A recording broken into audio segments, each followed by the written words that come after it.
नमस्कार, मैं डॉक्टर सीमा शर्मा इससे संस्कृत क्लासेस में आपका स्वागत करती हूँ।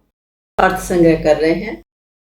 वेद का चौथा भाग निषेध कर रहे हैं। इससे पहले हम विधि, मंत्र और नामधेय कर चुके हैं, तो निषेध करते हैं। पुरुषस्य निवर्तकम वाक्यम निषेधः।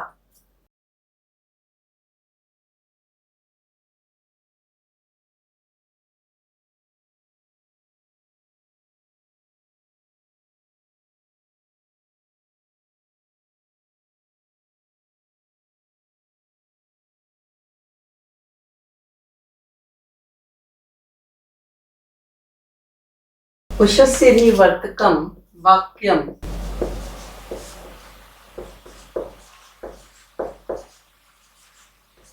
निषेधः। पुरुषस्य निवर्तकम वाक्यम निषेधः, यानी पुरुष के निर्वर्तक वाक्य को निषेध कहते हैं। निवृत्ति के प्रतिपादक वाक्य निषेध है, यानी निषेध वो वाक्य कहे जाते हैं जो पुरुष को किसी क्रिया को करने से वंचित करते हैं या विमुख करते हैं। वास्तव में अनिष्ट क्रियाओं के प्रति मनुष्य की निवृत्ति करना ही निषेध वाक्यों का प्रयोजन होता है।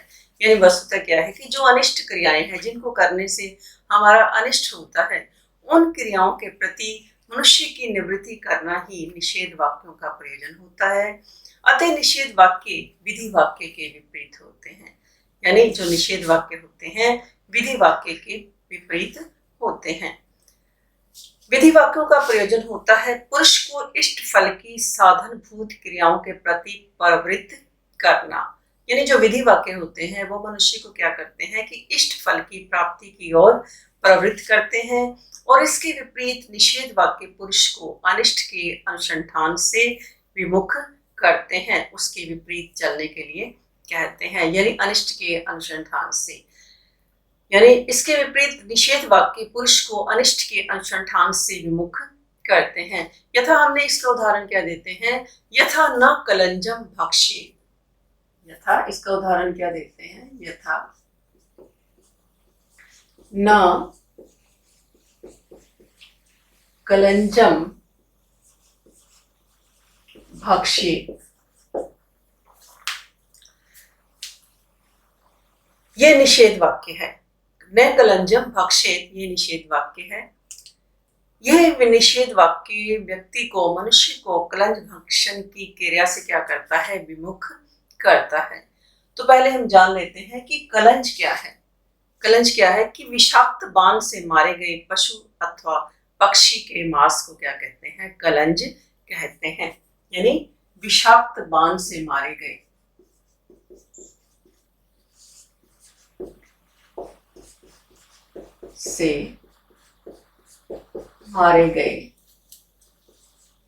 पक्षी या पशु के मांस को कलंज कहते हैं।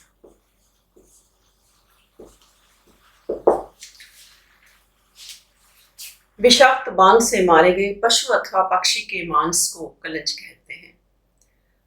तो इस प्रकार ये कई बार ऐसा पेपर में, नेट के पेपर में पूछा जाता है कि विषाक्त बाण से मारे गए पक्षी या पशु के मांस को क्या कहते हैं। तो ऑप्शन में जैसे कलंज लिख दिया, या कलिप्त लिख दिया, या गाहरपत्ती लिख दिया, नियोजन लिख दिया। तो इस प्रकार से ये प्रश्न भी पेपर में ऐसे आ जाता है। तो आपका इसका उत्तर क्या देना होगा, कलंज। तो विषाक्त बाण से मारे गए पशु अथवा पक्षी, तो विषाक्त बाण से मारे गए पक्षी या पशु के मांस को कलंज कहते हैं। इस प्रकार के कलंज का भक्षण क्या होता है, अनिष्ट का ही उत्पादक होता है। अतः अनिष्ट उत्पादक कलंज भक्षण कर्म से निवृत्त करने के कारण न कलंजम भक्षेत वाक्य क्या है, निषेध वाक्य है। यानी विधि क्या होता है, विधि परिवर्तक होता है। विधि क्या है, परिवर्तना है। निषेध निवर्तक होता है, अर्थात हटाने वाला होता है। तो पुरुषस्य निवर्तकम वाक्यम निषेधः। तो पेपर में इस तरीके से भी कई बार क्वेश्चन आ जाता है कि यहाँ पुरुषस्य निवर्तकम वाक्यम लिख दिया, तो उसके बाद आपको नीचे 3-4 ऑप्शन दे दिए जाएंगे, जैसे निषेध लिख दिया, या अधिकार विधि लिख दी या नामधेय लिख दिया, तो आपको ये सूत्र जो है, ये पूरे जो लक्षण हैं, परिभाषाएं जो हैं, ये सबकी अच्छे प्रकार से याद करनी पड़ेगी। लिंग अर्थ,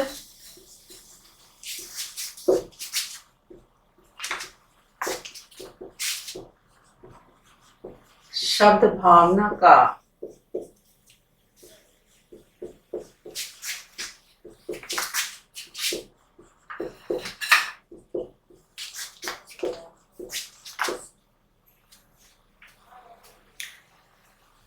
लिंग अर्थ शब्द भावना का नए अर्थ के साथ अन्वय। यानी अब वाक्य में निषेध का यानी ना का संबंध किसके साथ जुड़ेगा, यानी ये किसको निषेध कर रहा है, तब इसको बताते हैं कि लिंग यानी विद्यादि यानी विधि निमंत्रण शब्द भावना का नए अर्थ के साथ अन्वय होगा। तो क्या कहते हैं, ननु निषेध वाक्य से कथम निवर्तना प्रतिपादकत्वम इति चेत। ननु निषेध वाक्य से, ननु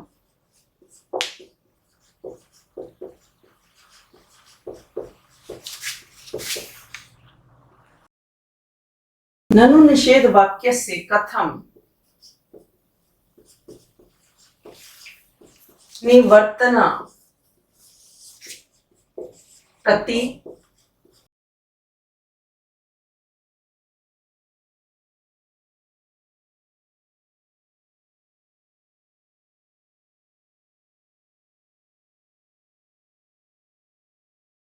तो ननु निषेध वाक्य से कथम निवर्तना प्रतिपादकत्वम इति चेत।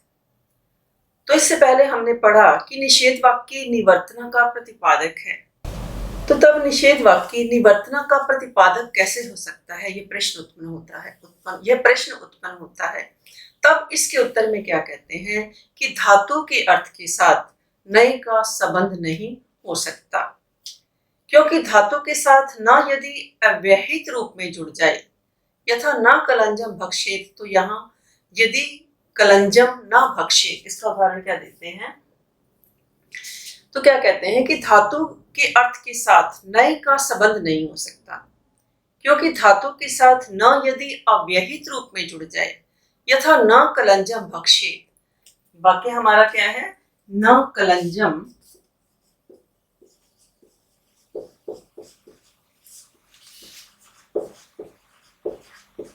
भक्षेत, न कलंजम भक्षेत।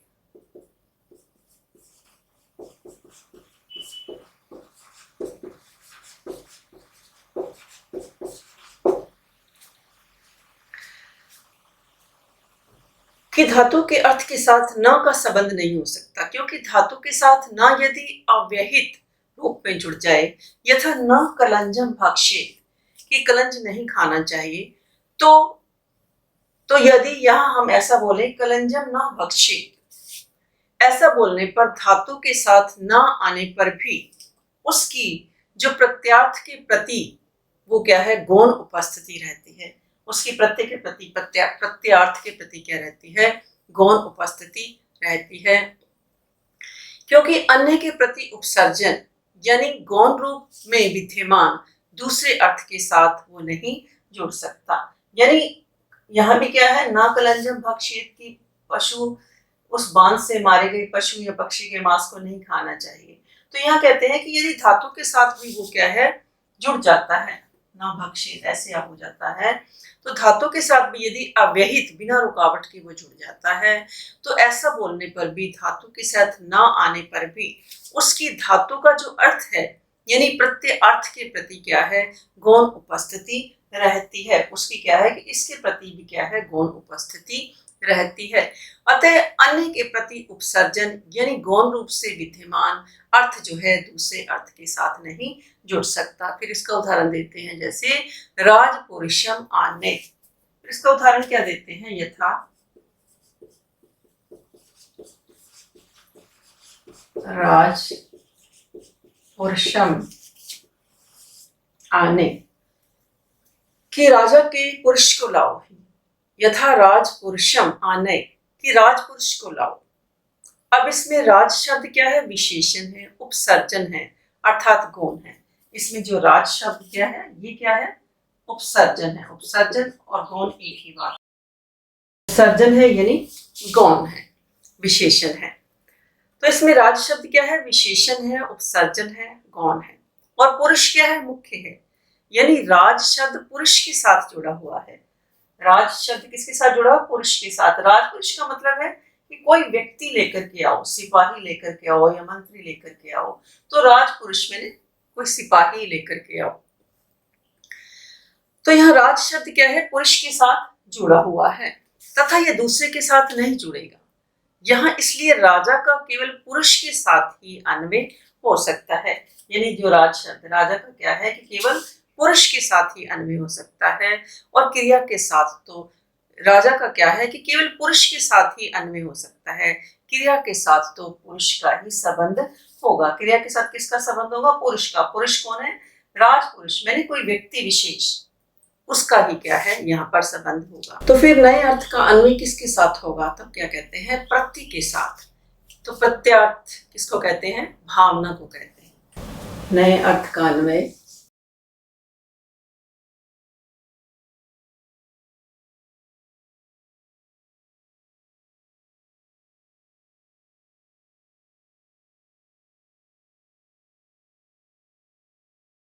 तो नए अर्थ का अन्वय किसके साथ होगा? यानी प्रत्यर्थ के साथ। प्रत्यार्थ भावना को कहते हैं। प्रत्यार्थ क्या कहते, किसको कहते हैं? भावना को कहते हैं। और भावना भी शाब्दिक और अर्थी भेद से दो प्रकार की है, ये हम कर चुके हैं। शाब्दिक भावना लिंग अंश के द्वारा और अर्थी भावना आख्यात अंश के द्वारा कही जाती है। यानी शाब्दिक भावना किसके द्वारा कही जाती है? लिंग अंश के द्वारा, और आर्थी भावना आख्यात अंश के द्वारा कही जाती है। कि इनमें से कौन सी भावना के साथ नए अर्थ का अन्वय होगा? तब उत्तर देते हैं शाब्दिक भावना के साथ।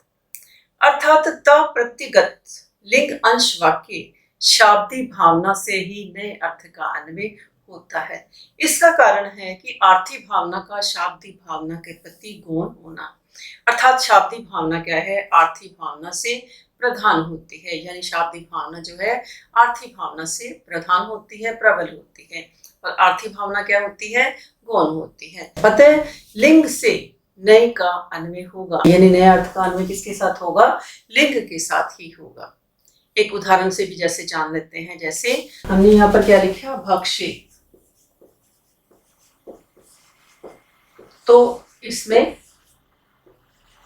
भक्ष धातु है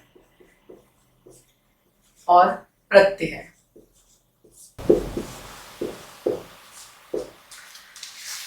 भक्ष धातु है और प्रत्यय तिंग है। फिर आगे प्रत्यय दो हिस्सों में डिवाइड हो जाता है।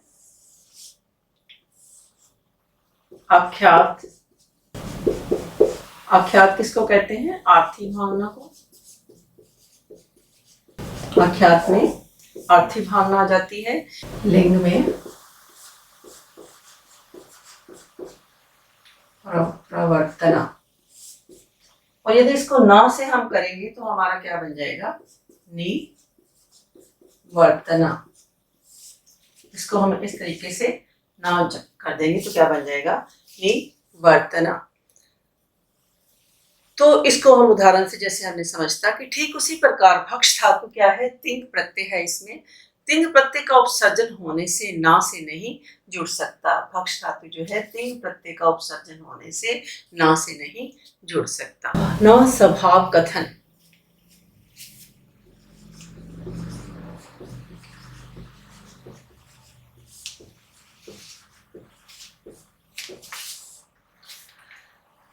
तो न का ये स्वभाव है कि वह अपने साथ उच्चारित पदार्थ के विरोधी अर्थ का बोधक होता है, यथा अर्थात उसका विपरीत अर्थ कर देता है। इसका उदाहरण क्या देते हैं? यथा घटो नास्ति। घटो नास्ति। तो यहां पर इसका अर्थ क्या है? घट नहीं है, यानी घड़ा नहीं है। यानी इसमें घटो नास्ति, इसमें अस्ति इस शब्द के साथ अन्वित नए घट की सतह के विरोधी घट असत्व का बोध करता है। यानी इसमें घटो नास्ति, इसमें जो अस्ति है, घटो नास्ति, इसमें जो अस्ति शब्द है वो क्या करता है कि इस नय के साथ जुड़ जाने के कारण घट की सत्ता के विरोधी घट असत्व का बोध करता है। घटा सत्व का बोध करता है कि किसका बोध करता है? घटा सत्व का बोध करता है। अर्थात यथा घट नहीं है। इस वाक्य में यदि न ना होता तो यह घट के अस्तित्व को बता रहा था। यानी यदि यहां पर क्या होता? घटो अस्ति, यदि ऐसा होता तो ये जो वाक्य है हमारा घट के अस्तित्व को बता रहा था। परंतु घटो न अस्ति में अस्ति शब्द के साथ नए जुड़ जाने पर घट की सत्ता के विरोधी घटा सत्व का बोध करता है। यानी घट नहीं है ऐसा बोध करता है। परंतु घट के अस्तित्व का विरोधी अर्थात घट के न होने को बता रहा है। यानी घटो अस्ति नहीं, घड़ा है, और ये क्या है? घटो नास्ति, घड़ा नहीं है। तो यहाँ पर क्या है कि उसके विरोधी अर्थात घट के न होने को बता रहा है। यहाँ अस्ति क्या है कि भाव यानी घट की सत्ता को बताता है। अस्ति क्या बताता है? सत्ता को बताता है कि घट है। और नास्ति घट के अभाव को बताता है। नास्ति ये किसको बता रहा है? घट के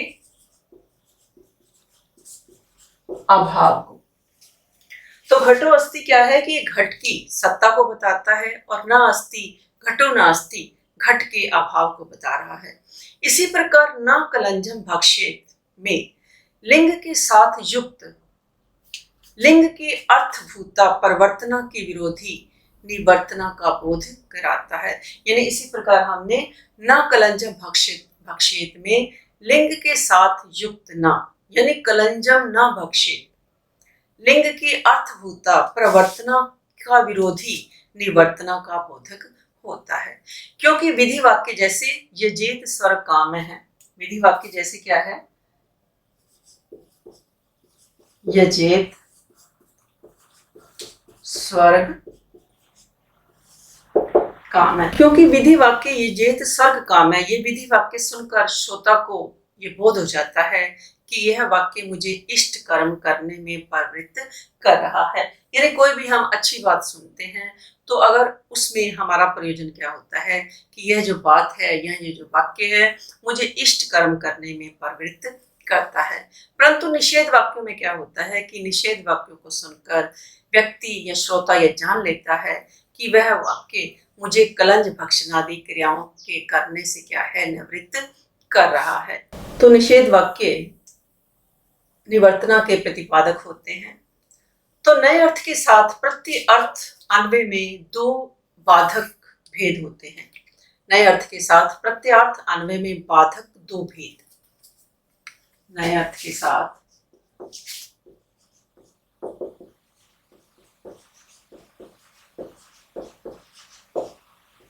प्रत्यार्थ नए अर्थ के साथ प्रत्यार्थ में बाधक दो भेद।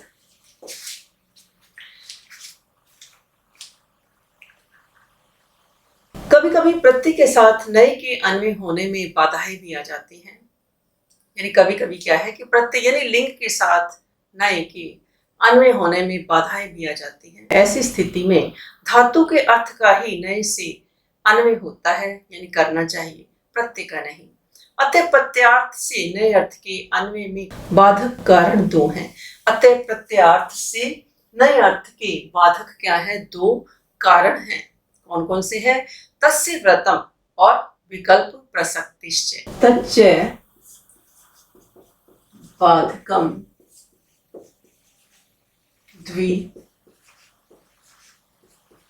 द्विविधम तस्य व्रतम इति उपक्रमो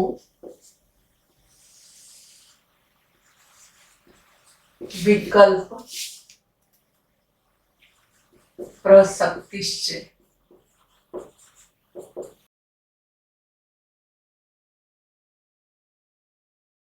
तच्च बाधकम द्विविधम तस्य व्रतम इति उपक्रमो विकल्प प्रसक्तिश्च। यानी प्रत्यार्थ से नए अर्थ के अन्वय में बाधक कारण दो हैं। पहला तस्य व्रतम, पहला यह है उपक्रम और दूसरा विकल्प प्रसक्ति, यानी विकल्प की प्राप्ति। प्रसक्ति माने प्राप्ति। तो तस्य व्रतम में दो पद हैं, तस्य और व्रतम। यहाँ पर दो पद हैं, तस्य और व्रतम। तो तस्य का मतलब यहाँ पर क्या है कि वर्ण आश्रम धर्म से युक्त मनुष्य के, व्रतम माने कर्तव्य, तो तस्य पद का अर्थ है वर्ण आश्रम धर्म से युक्त मनुष्य के, और व्रतम का अर्थ है कर्तव्य। अतः तस्य व्रतम इति उपक्रमः का अर्थ हुआ कि वर्ण आश्रम धर्म से युक्त मनुष्यों के कर्तव्यों को बताने वाला प्रकरण। तो तस्य व्रतम उपक्रम, इसका अर्थ क्या हुआ कि वर्ण आश्रम धर्म से युक्त मनुष्यों के कर्तव्यों को बताने वाला प्रकरण।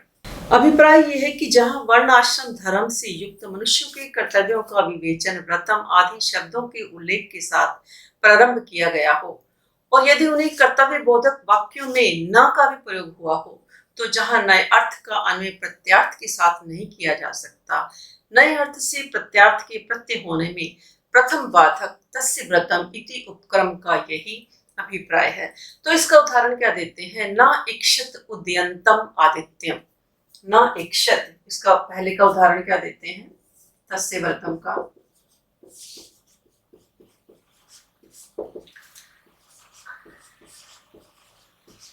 न इक्षत उदयंतम आदित्यम,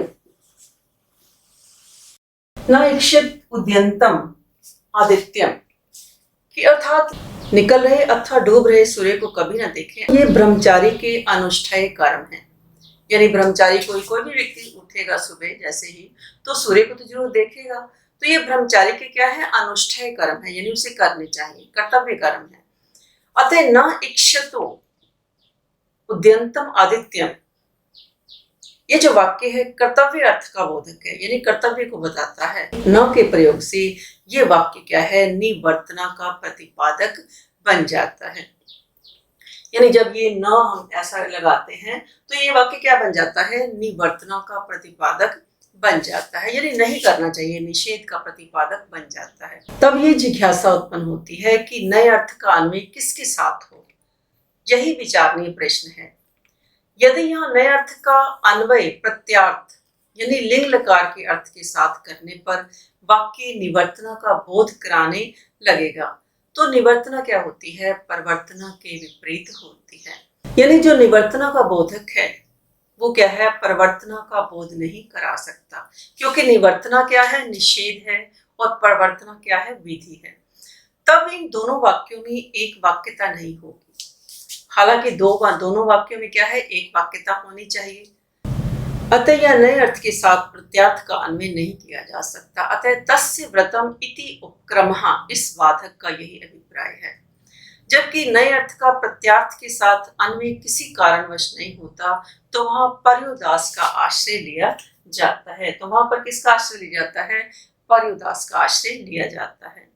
भाव यह है कि ऐसे स्थलों पर नए अर्थ का अन्वय धातु या सुबंत के साथ किया जाता है।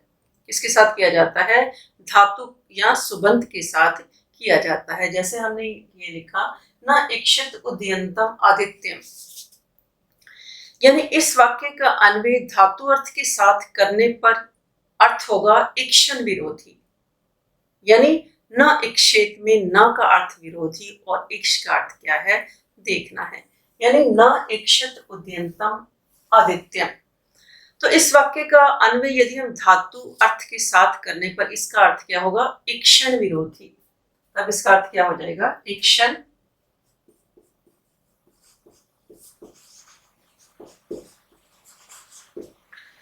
तब इसका अर्थ हो जाएगा इक्षण विरोधी। यानी न इक्षेत, न इक्षेत, न इक्षेत में न का अर्थ है विरोधी और इक्ष का अर्थ है देखना। तो यहाँ पर न का अर्थ है विरोधी और इक्ष का है देखना।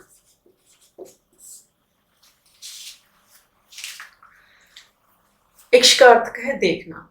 तब ये अर्थ क्या है, धातु अर्थ विरोधी हो गया। तो न के स्वभाव में, तो जो न के स्वभाव के अनुकूल है। फिर पुनः जिज्ञासा उत्पन्न होती है कि संसार में एक क्षण विरोधी अनेक पदार्थ हैं जिन्हें कर्तव्य रूप से लिया जाता है, लिया जा सकता है, जिन्हें क्या है कि कर्तव्य रूप में लिया जा सकता है, जैसे कपड़े या हाथों से आंखों को बंद करना।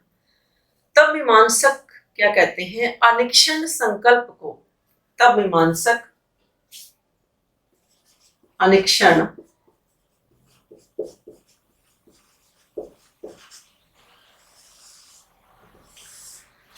यानी मीमांसक क्या कहते हैं, अनिक्षण संकल्प, अनिक्षण संकल्प को यह लक्षणा द्वारा धातु के अर्थ विरोधी पदार्थ के रूप में स्वीकार करते हैं। इसका मुख्य कारण है कि धातु अर्थ विरोधी पदार्थ ऐसा होना चाहिए जो व्रत यानी कर्तव्य हो।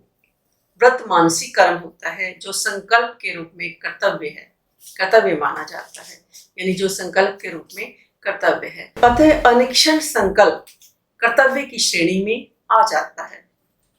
अतः ये जो अनिक्षण संकल्प है, मीमांसकों के अनुसार कि अनिक्षण संकल्प कर्तव्य की श्रेणी में आ जाता है। तब न इक्षेत उद्यंतम आदित्यम, तब इसका अर्थ क्या होगा, आदित्य विषय कान इक्षण संकल्पेन भावेत।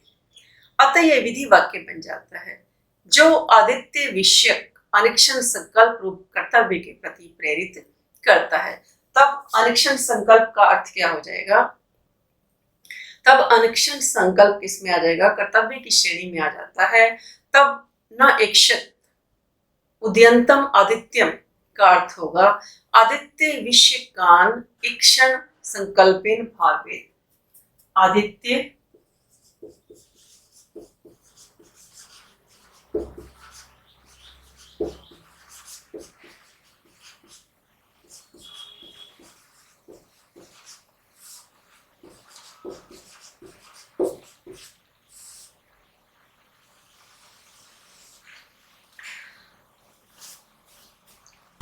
अनिक्षण संकल्प कर्तव्य की श्रेणी में आ जाता है। तब इसका अर्थ क्या होगा कि तब नैक्षत का अर्थ होगा आदित्य विषयकान इक्षण संकल्पेन भावेत।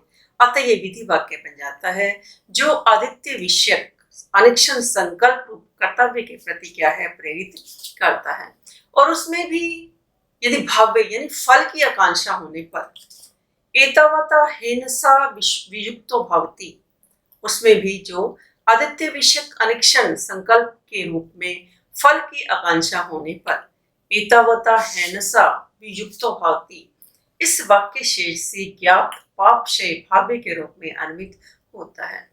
अतः धातु के अर्थ के विरोधी पदार्थांतर के संभव होने के कारण अनिक्षण संकल्प का भावना के साथ अन्वय कैसे हो सकता है, यानी तब क्या कहते थे कि प्रत्यार्थ का भावना के साथ अन्वय हो सकता है, नए अर्थ का प्रत्यार्थ उसमें अन्वय हो सकता है। तो तब क्या कहते हैं कि इसका भावना के साथ, अनिक्षण संकल्प का भावना के साथ अन्वय कैसे हो सकता है। तथा यह भी क्या कहना चाहिए कि उसका पदार्थांतर का कर्तव्यत्वेन अभाव है। भावना के साथ अन्वय की योग्यता उसमें नहीं है। अतः स्पष्ट है कि नए अर्थ का प्रत्यय अर्थ के रूप में ही अन्वय होगा। में तस्य व्रतम इति उपक्रम बाधक होता है। तस्य व्रतम, यह इत्यो उपक्रम ही क्या होता है, बाधक होता है। यानी नए अर्थ का प्रत्यार्थ के साथ अन्वय करने पर तस्य व्रतम आदि के अर्थ की संगति नहीं बैठती, तो वहां उसका बाध कर दिया गया। ये बाधक का प्रथम उदाहरण था। अब दूसरा उदाहरण करते हैं। दूसरा बाधक जो है विकल्प प्रसक्ति का उदाहरण है। यजतिषु ये यजामहम करोति न अनुयाजेषु, इसका उदाहरण क्या करते हैं।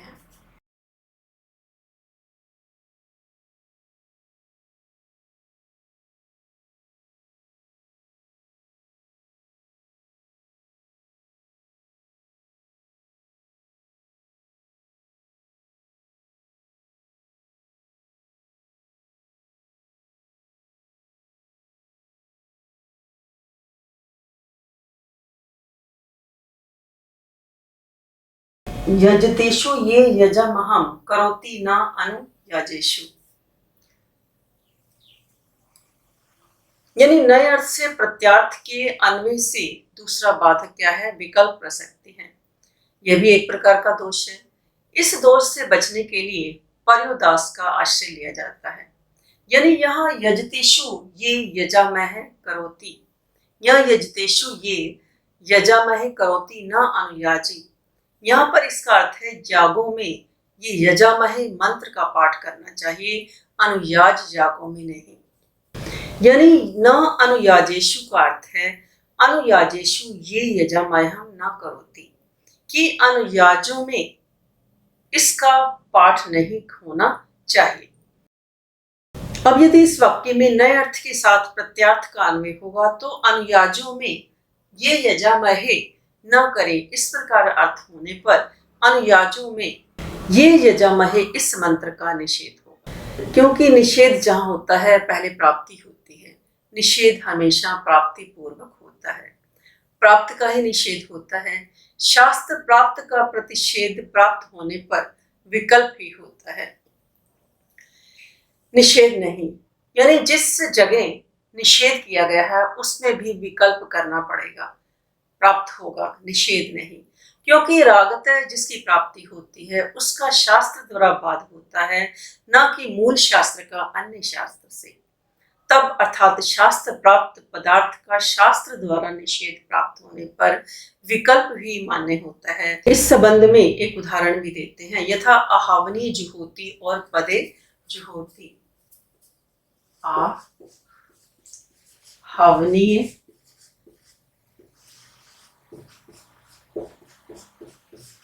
जुहोति और पदे जुहोति। तो यह इस संबंध में एक उदाहरण भी देते हैं, आहावनीय जुहोति और पदे जुहोति। ये दोनों वाक्य हैं। इसमें आहावनीय जुहोति क्या है? सामान्य शास्त्र है। ये हमारा क्या है? सामान्य शास्त्र है। आहावनीय जुहोति सामान्य शास्त्र है और पदे जुहोति विशेष। तो पदे जुहोति ये क्या है? विशेष शास्त्र है, क्योंकि यह गाय के सप्तम पद चिन्ह पर हवन करने का विधान करता है। अतः यह पदे जुहोति इस विशेष शास्त्र के द्वारा, आहावनीय जुहोति इस सामान्य शास्त्र का बाध किया जाता है। इस विशेष पदे जुहोति इस विशेष शास्त्र के वाक्य के द्वारा, आहावनीय जुहोति इस सामान्य शास्त्र का क्या है? बाध किया जाता है। ठीक इसी प्रकार यजतेषु ये यजामहं करोति न अनुयाजेषु, इस सामान्य शास्त्र का ठीक इसी प्रकार यजतेषु ये यजामह करोति इस सामान्य शास्त्र का न अनुयाजेषु इस विशेष शास्त्र से बाध मान लेना चाहिए कि जहां दो परस्पर निरपेक्ष शास्त्रों में ही बाधक बाध्य भाव संभव है, बाधित हो जाएगा, विकल्प की प्रसक्ति नहीं होगी। यानी बाधित तो हो जाएगा परंतु विकल्प की प्राप्ति नहीं होगी, क्योंकि पदे जुहोति शास्त्र वाक्य को अपने अर्थ के संपादन के लिए आहावनीय जुहोति की अपेक्षा न होने से उसमें निरपेक्षता है। तो यहाँ पर क्या है कि जो पदे जुहोति वाक्य है उसको क्या है कि अपने अर्थ के संपादन के लिए आहावनीय जुहोति इस शास्त्र वाक्य की अपेक्षा न होने से उसमें क्या है? निरपेक्षता है। परंतु यजतेषु ये यजामहे आदि में निषेध वाक्य को निषिद्ध ये यजामह की प्राप्ति के लिए यजतेषु ये यजामहं करोति इस वाक्य की क्या है? अपेक्षा है। अतः निरपेक्ष नहीं है। यहाँ न अनुयाज अपने आप में निरपेक्ष वाक्य है। यजतेषु ये यजामहं करोति, अनुयाजेषु ये विधि वाक्य अलग जगह पर है और उसका अनुकरण करके सापेक्ष रूप से कथन किया गया है। तब एक दूसरे का विरोध नहीं करेंगे। स्वतंत्र रूप से कहे गए वाक्य एक दूसरे को बाधित कर सकते हैं। अभिप्राय ये है कि यजतेषु ये यजामह करोति शास्त्र से प्राप्त ये यजामह मंत्र का न अनुयाजेषु शास्त्र से निषेध नहीं माना जा सकता। तो फिर क्या कहते हैं? बाधा योग का उपसंहार करते हुए क्या कहते हैं कि इस कारण शास्त्र विहित पदार्थ का शास्त्र अंतर से प्रतिषेध प्राप्त होने पर यजतेषु ये जजामय करोति न अनुयाजेषु, ऐसे स्थलों में विकल्प ही होता है। ऐसे स्थलों में क्या होता है? विकल्प की ही प्राप्ति होती है, परंतु विकल्प सर्वत्र स्वीकार करना ठीक नहीं है। फिर क्या कहते हैं? क्योंकि विकल्प क्या है? सर्वत्र स्वीकार करना उचित नहीं है, क्योंकि विकल्प स्वीकार करने पर शास्त्र कारक पक्ष में अप्रमाण्य होने लगता है। और यदि यजतेषु यजामहे करोति न अनुयाजेषु इस वाक्य में विकल्प स्वीकार करते हैं तो पाक्षिक अप्रमाण्य दोष उत्पन्न हो जाएगा। विकल्प प्राप्ति स्वीकार करने पर पाक्षिक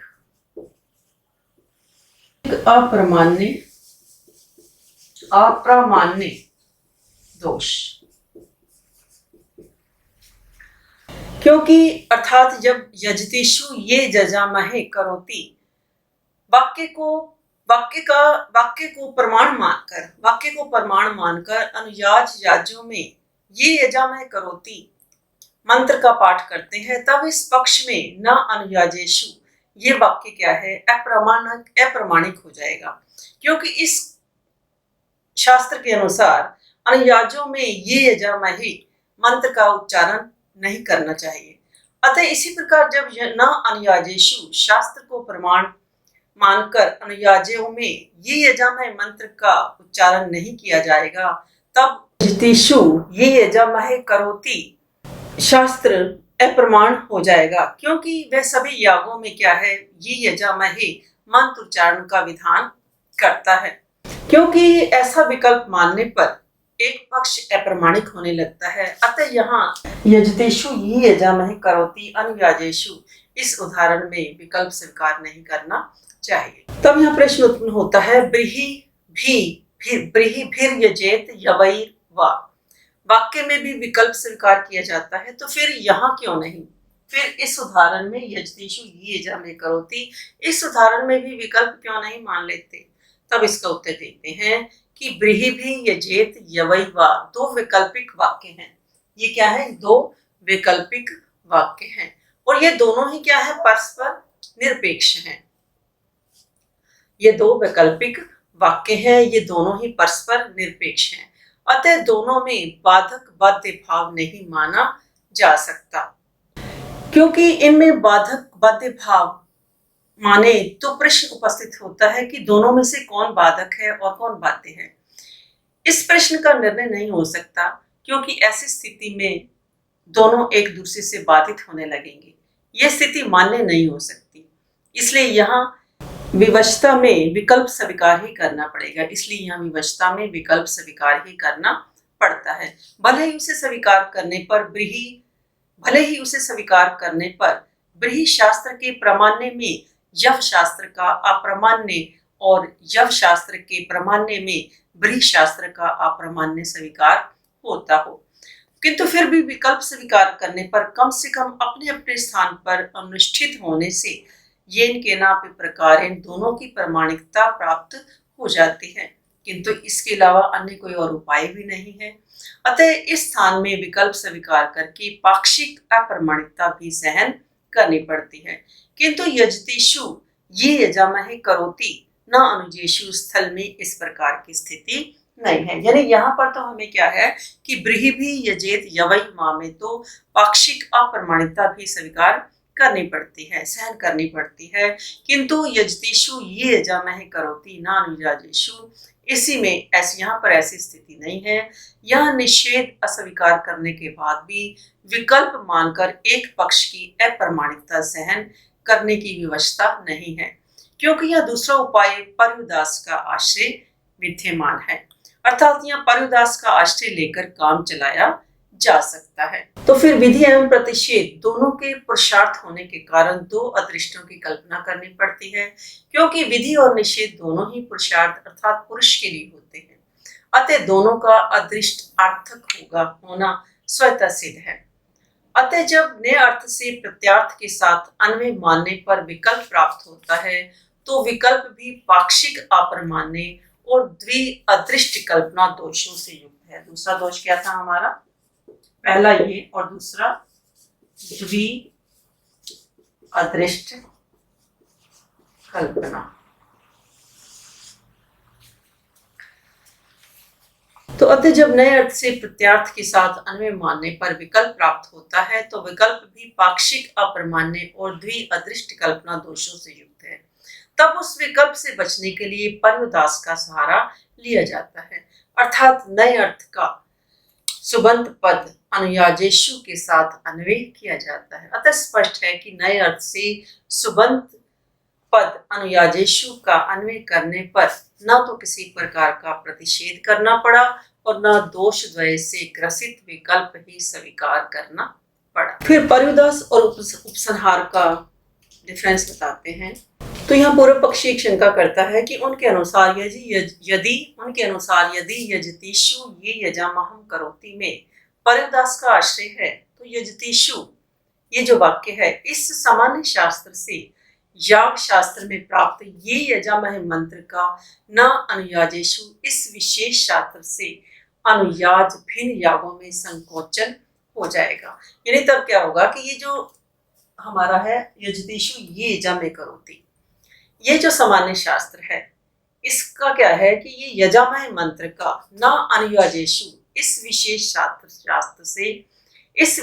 शास्त्र से अनुयाज से भिन्न जो याग हैं उनमें क्या है इनका संकोचन हो जाएगा। तो तब क्या कहते हैं कि पर्युदास और उपसंहार दोनों में तो अभेद हो जाएगा। यही पर्युदास में भी होता है और ये शंका क्या कहते हैं उचित नहीं है। तब इसके उत्तर में क्या कहते हैं, पर्युदास और उपसंहार दोनों में क्या अंतर है इसकी परिभाषा देते हैं।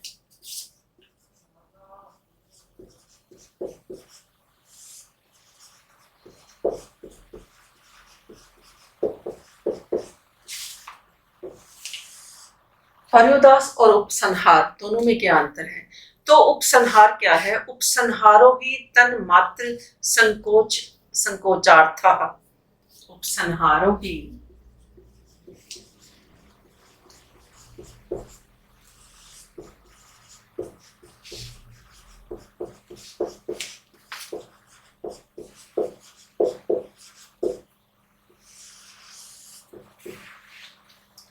उपसंहारो ही तन्मात्र संकोच अर्थः, अर्थात तन्मात्र संकोच का उपसंहार। तथा पर्युदास क्या है? पर्युदासस्तु तद अन्य मात्र संकोचार्थः।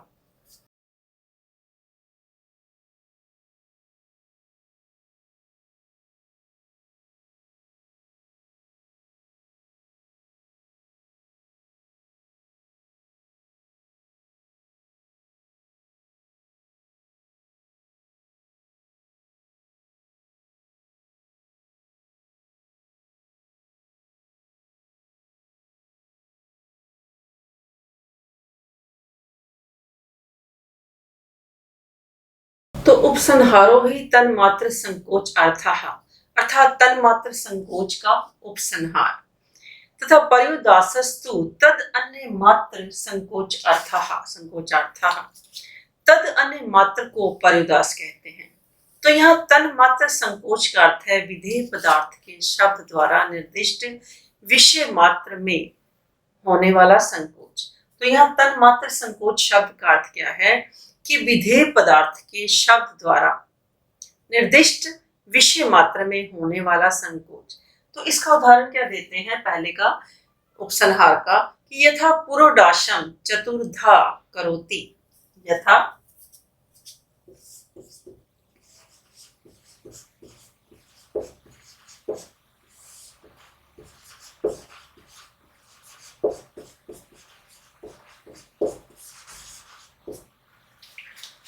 पुरोडाशम चतुर्धा करोति। यह एक सामान्य शास्त्र है जो पुरोडाश को 4 हिस्सों में विभाजन का विधान करता है। यानी ये क्या है, एक सामान्य शास्त्र है और ये क्या करता है कि पुरोडाश को यानी जो चावलों के चूर्ण का जो बना हुआ एक पेड़ा सा होता है, उसको क्या करता है, 4 हिस्सों में विभाजन का विधान करता है। फिर इसके आग्नेयम चतुर्धा करोति, ये विशेष शास्त्र पाया जाता है। फिर इसके आगे आग्नेयम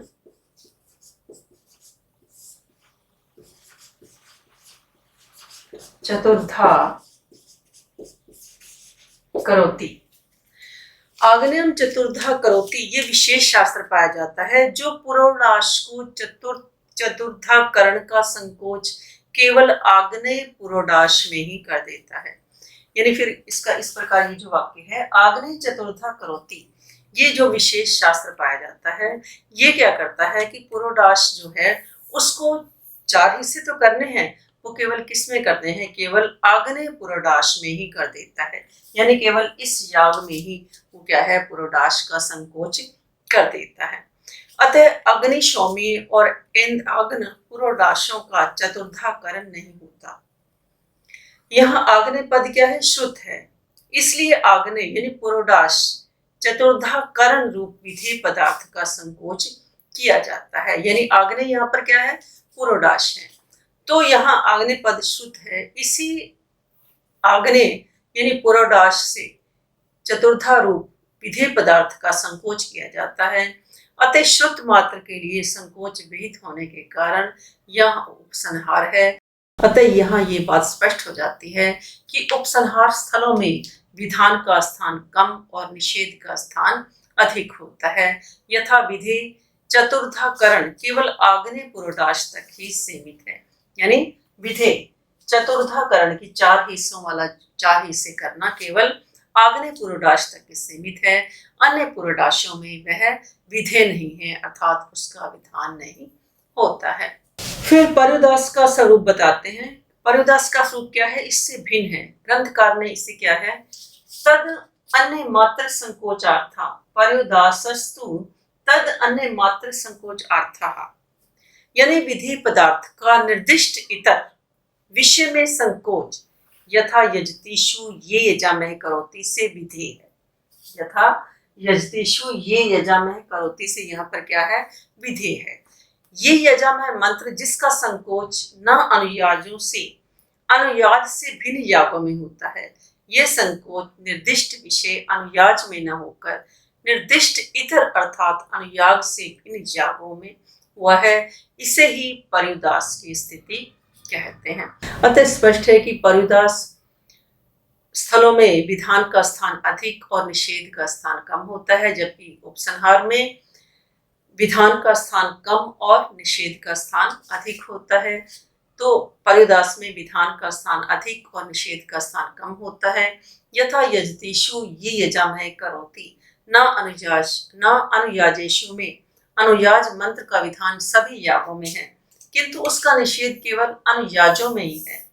अतः उपसंहार और पर्युदास दोनों क्या है, भिन्न भिन्न स्थितियों को दर्शाते हैं, अतः दोनों में अभेद नहीं माना जा सकता। फिर उसके बाद क्या कहते हैं कि विकल्प की प्राप्ति होने पर भी निषेध आचरण की विवशता होती है।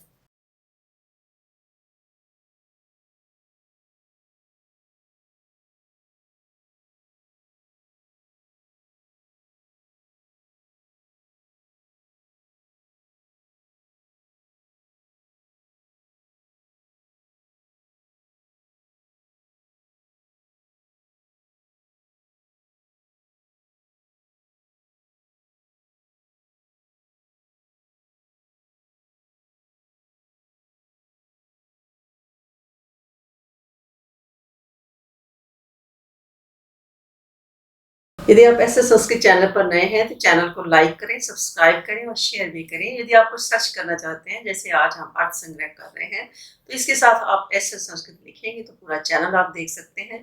प्लेलिस्ट में भी जो आप देखना चाहते हैं देखें, तथा कम्युनिटी में भी मैं पोस्ट डालती हूँ, उसको भी देखें और उसके जवाब भी दें। तो विकल्प प्रसक्ति होने पर भी, यानी विकल्प की प्राप्ति होने पर भी निषेध आचरण कई बार क्या है, विवश होकर हमें करना पड़ता है। तो अभी हमने पढ़ा कि नए अर्थ से प्रत्यार्थ का अन्वय होने पर जहाँ विकल्प की प्राप्ति होती है वहाँ पर्युदास का आश्रय लिया जाता है।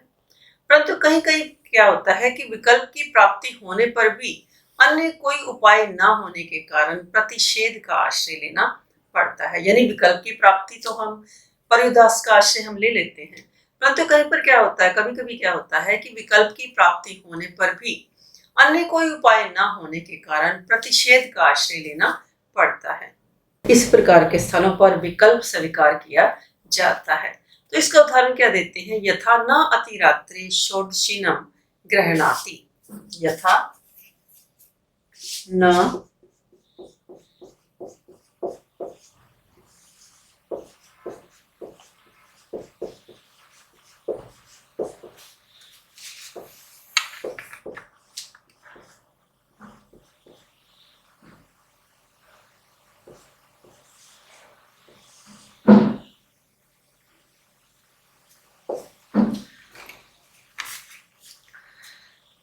यथा न अतिरात्रि षोडशीनम गृह्णाति, अर्थात अतिरात्र में षोडशी को ग्रहण नहीं करता। तो यहाँ पर न अतिरात्रि षोडशीनम गृह्णाति, इस शास्त्र से प्राप्त षोडशी ग्रहण के निषेध से विकल्प की प्राप्ति होने पर भी पर्युदास का आश्रय नहीं लिया जा सकता, क्योंकि ये असंभव है। यानी तब ये स्पष्ट करते हैं कि यहाँ पर षोडशी पदार्थ के साथ नए अर्थ का अन्वय यदि किया जाए तो वाक्य क्या होगा, अतिरात्रे षोडशी व्यतिरिक्तम गृह्णाति। तो वाक्य क्या बन जाएगा तब हमारा, अति रात्रे षोडशी व्यतिरिक्तम गृह्णाति। तो षोडशी पदार्थ के साथ नए अर्थ का अन्वय यदि करते हैं तो वाक्य का अर्थ क्या होगा, अतिरात्रे षोडशी व्यतिरिक्तम गृह्णाति, अतिरात्रे षोडशी व्यतिरिक्तम गृह्णाति। अतिरात्र में षोडशी से भिन्न पदार्थ का ग्रहण करता है। तो ये अर्थ क्या है, यहाँ पर संभव नहीं है, क्योंकि अतिरात्रे इस प्रत्यक्ष विधि वाक्य से इसका विरोध है। यदि अतिरात्र पद के अर्थ के साथ अन्वय किया जाए तो अतिरात्र व्यतिरिक्तम षोडशीनम गृह्णाति, ये वाक्यार्थ बोध होगा, क्योंकि इसका भी पहले साक्षात विधि अतिरात्र षोडशीनम गृह्णाति से विरोध है। इस प्रकार एक शास्त्र से विहित पदार्थ का दूसरे शास्त्र से निषेध प्राप्त होने पर विकल्प अनन्य आगत्या स्वीकार करना ही पड़ता है।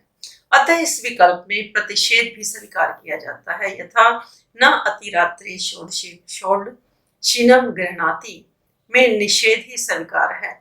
अतः स्पष्ट है कि पर्युदास श्रेणी के असंभव होने पर विकल्प और निषेध दोनों ही स्वीकार किए जाते हैं। यानी यदि पर्युदास का जहाँ पर आश्रय नहीं लिया जा सकता तो वहां पर क्या है, विकल्प और निषेध दोनों को ही स्वीकार करना पड़ता है।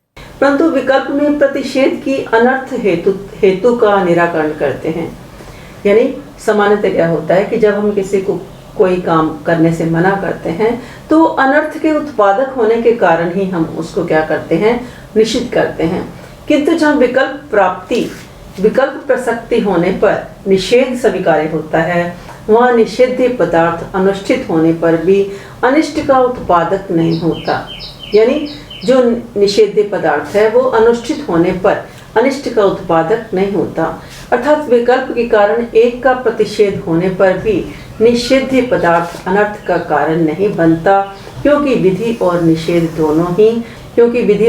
क्या है, दोनों ही विज्ञात होते हैं। क्योंकि अनुसंधान केवल 3 स्थितियों में अनिष्टजनक होता है। यानी अनुसंधान केवल क्या है, 3 स्थितियों में क्या होता है, अनिष्ट जनक होता है।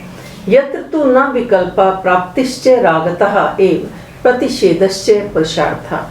यानी यदि विकल्प जो होता है, निषेध जो होता है, निषेध पदार्थ का अनुसंधान केवल क्या है, 3 स्थितियों में ही अनिष्ट जनक होता है। पहला, यत्र तु न विकल्पः, यत्र तु न विकल्पः। और दूसरा क्या है कि प्राप्तिश्च रागतः एव, प्राप्तिश्च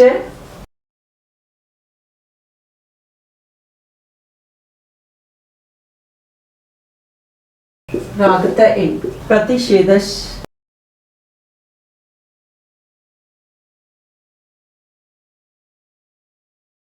पुरुषार्थः।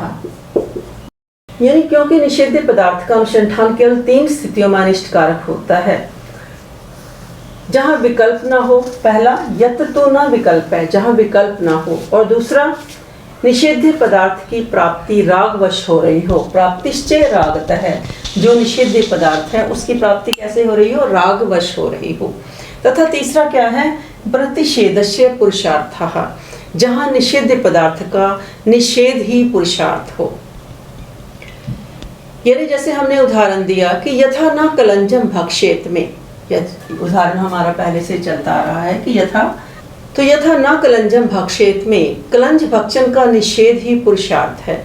यानी यहाँ पर इस वाक्य में न कलंजम भक्षेत, यहाँ पर क्या है कि कलंज भक्षण का निषेध ही पुरुषार्थ है। यानी उसमें हम हित चाहते हैं, अनिष्ट नहीं है इसमें कोई। यहाँ कलंज भक्षण अनिष्ट जनक है, कलंज भक्षण वैकल्पिक नहीं है, तथा मनुष्य को कलंज भक्षण रागतः प्राप्त है। अतः कलंज भक्षण का निषेध ही पुरुषार्थ है, क्योंकि कलंज भक्षण न करने से मनुष्य रोग नरक आदि अनिष्ट से बच सकता है। किंतु न अतिरात्रे षोडशीनम गृह्णाति में, न अतिरात्रे षोडशीनम गृह्णाति में यह बात नहीं है। क्योंकि न अतिरात्रे षोडशीनम गृह्णाति, क्योंकि न अतिरात्रे षोडशीनम गृह्णाति, इस वाक्य में ये बात नहीं है। यहाँ जो विकल्प की स्थिति है उसमें षोडशी ग्रहण विहित और निषिद्ध, यानी जो चाहे करे जो चाहे ना करे, ना करने वाले को कोई दोष नहीं होगा और संपादन करने पर एक अदृष्ट अपूर्व फल बनता है और संपादन ना करने पर एक अदृष्ट बनता है। अतः दोनों अदृष्टों से इष्ट की सिद्धि होती है। अतः दोनों अदृष्टों में इष्ट की सिद्धि होती है। तब यहाँ ये प्रश्न उठता है कि दीक्षितो न ददाति न जुहोति। तब ये एक उदाहरण देते हैं एक और कि दीक्षितो